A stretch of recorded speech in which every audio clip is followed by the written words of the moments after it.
Morning. आज मैं तुम बच्चों को एक पोएम पढ़ाने जा रही हूँ जिसका नाम है द रिबल। रिबल का अर्थ क्या होता है इसका? विद्रोही। जो किसी भी बात का विद्रोह करना अर्थात उसकी आदत होती है कि वो हर एक बात का विद्रोह करता है। अब मैं तुम्हें इसके बारे में बताती हूँ। Do you know anyone who always disagrees with you or your friends or likes to do the opposite of what everyone thinks they should do? Think of a word to describe such a person. Discuss with your partner some of the things such a person generally does. अब इसमें क्या है, तुमने देखा होगा कि जो मैंने तुम्हें ये 4-5 लाइनें बताई हैं कि इसमें जो भी व्यक्ति करता है और जो उसके मित्र करते हैं उसके विरोध में उसका हमेशा ना होता है, अर्थात उसका अलग से कार्य होता है। इस पोएम को मैं आगे पढ़ती हूँ कि when everybody has short hair the ribbon lets his hair grow long. जब प्रत्येक व्यक्ति बाल को छोटे रखता है तो वो क्या करता है? मैं तो बाल लंबे रखूँगा। When everybody has long hair, the rebel cuts his hair short. जब प्रत्येक व्यक्ति लंबे बाल रखता है तो विद्रोही कहता है कि मैं तो छोटे बाल रखूँगा। When everybody talks during the lesson, the rebel does not say a word. जब प्रत्येक व्यक्ति पाठ के बारे में पाठ के दौरान बातचीत करते हैं तो विद्रोही एक भी शब्द नहीं बोलता है। When nobody talks during the lesson, जब पाठ के दौरान कोई व्यक्ति बातचीत नहीं करता है The rebel creates a disturbance. Disturbance माने क्या होता है? बाधा उत्पन्न करना। उसका व्यवहार, विद्रोही का व्यवहार बाधा उत्पन्न करने वाला होता है। When everybody wears a uniform, जब प्रत्येक व्यक्ति वर्दी पहनता है तो the rebel dresses in fantastic clothes. वो वर्दी ना पहनकर वो एक शानदार कपड़े पहनकर आएगा। अर्थात विद्रोही व्यक्ति हर व्यवहार में अपने आप को अलग दिखाता है। When everybody wears fantastic clothes, जब प्रत्येक व्यक्ति अच्छे अच्छे कपड़े पहनता है तो रिबल ड्रेसेस सोबरली, जो विद्रोही है वो बिल्कुल सादे कपड़े पहनकर खड़ा हो जाता है। इन the company of the dog lovers, और जब व्यक्ति जो होते हैं ना कुत्ते से प्रेम संबंधित बात कर रहे होते हैं कि हमें जो है ना कुत्तों की आदतें अच्छी लगती हैं, कुत्तों से रिलेटेड बात कर रहे होते हैं, The rebel expresses a preference for cats. तो उस वक्त विद्रोही क्या अपने भावों को प्रकट करता है कि मुझे तो बिल्लियाँ बहुत अच्छी लगती हैं। In the company of cat lovers, जब संगति में बिल्ली प्रेमियों की बात चल रही होती है, अर्थात कुछ व्यक्ति ऐसे होते हैं जो बिल्ली की आदतों का वर्णन करती हैं, तो rebel puts in a good word for dogs. और जो विद्रोही होता है वो क्या करेगा? कुत्तों की प्रशंसा करेगा। गुड वर्ड माने क्या होता है? कुत्तों की प्रशंसा करना, अर्थात कुछ अच्छा कहना। When everybody is praising the sun, जब प्रत्येक व्यक्ति सूर्य की प्रशंसा कर रहे होते हैं, the rebel remarks on the need for rain. विद्रोही क्या काम करेगा? कहेगा भी मुझे तो बारिश अच्छी लगती है, इस वक्त तो हमें बारिश की आवश्यकता है। When everybody is greeting the rain, जब प्रत्येक व्यक्ति बारिश का स्वागत कर रहा होता है, अर्थात उन्हें बारिश बहुत अच्छी लगती है। The rebel regrets the absence of sun. विद्रोही अपनी आदत अनुसार क्या करता है? वो तो कहता है जी सूर्य की अनुपस्थिति से मुझे बहुत दुख हो रहा है, अर्थात मुझे तो इस वक्त सूर्य की रोशनी अच्छी लगती है।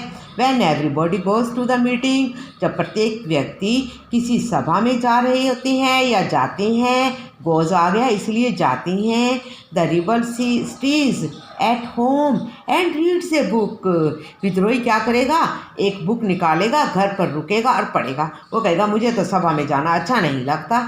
When everybody stays at home and reads a book, जब प्रत्येक व्यक्ति घर में बैठे होते हैं, पुस्तक पढ़ते हैं, the rebel goes to the meeting. विद्रोही व्यक्ति सभा में जाना पसंद करेगा।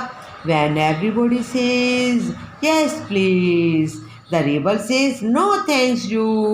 जब प्रत्येक व्यक्ति किसी बात का समर्थन करते हुए कहते हैं हाँ ठीक है, रिबल जो विरोधी है वो क्या कहता है? नो थैंक यू, नहीं धन्यवाद, मैं नहीं लेता इस चीज़ को।